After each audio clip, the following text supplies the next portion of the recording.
tanaman apa yang saya maksud? Krokot. Tanaman krokot adalah salah satu jenis tanaman yang sangat mudah ditemukan.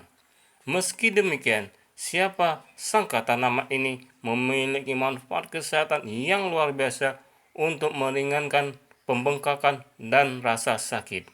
Selain itu, tanaman ini juga dipercaya adalah solusi terbaik untuk mengatasi batuk dan penyakit demam.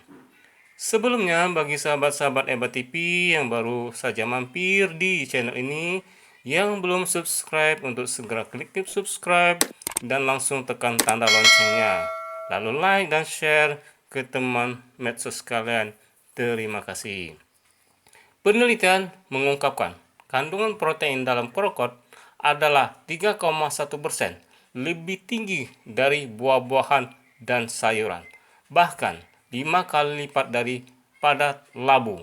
Krokot juga bisa dikatakan sebagai sayuran protein yang ideal.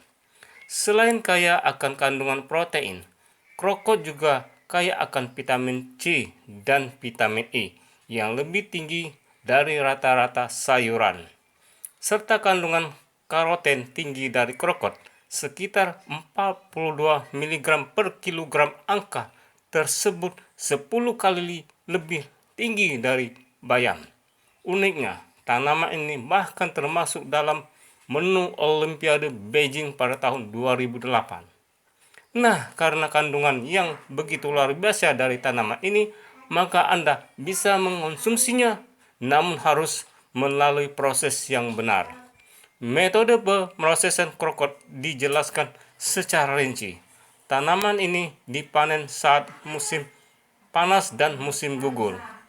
Kemudian untuk menghilangkan sisa akar dan kotoran yang masih menempel, sebaiknya Anda mencucinya, kemudian mengeringkannya setelah dipotong. Baru kemudian Anda dapat mengukus atau merebusnya, lalu kembali mengeringkannya. Dalam hal ini, pengobatan Tiongkok sangat ketat dalam mengontrol kadar air. Aspek ini untuk mengeringkan tanaman ini supaya tidak memburuk dan kondusif ketika diawetkan. Maka kadar air tidak boleh melebihi 9,0% dan harus dikeringkan sepenuhnya. Cara benar untuk makan krokot. Dari sudut pandang diet seimbang, jika Anda memakan krokot dengan cara sembarangan, nutrisinya akan hilang. Jika Anda memakannya sebagai sayuran, sudah pasti tidak maksimal. Oleh karena itu, cara efektif adalah membersihkannya dan mendinginkan krokot. Setelah itu mengeringkannya, baru mengkonsumsinya. Hal ini karena memakan krokot kering ternyata dipercaya lebih efektif asal cara pengeringannya benar. Metode makan krokot kering.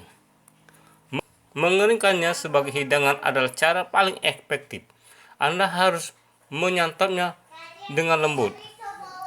Bahkan untuk mengkreasinya, Anda juga bisa menjadikan krokot kering sebagai isi dalam roti. Baru kemudian Anda menyantapnya. Demikian manfaat tumbuhan krokot untuk kesehatan tubuh kita. Semoga bermanfaat dan menambah khasanah pengetahuan Anda. Kami ingatkan kembali bagi sahabat-sahabat EBA TV yang baru saja mampir di channel ini, yang belum subscribe untuk segera klik subscribe dan langsung tekan tanda loncengnya. Lalu like dan share ke teman medsos kalian. Terima kasih.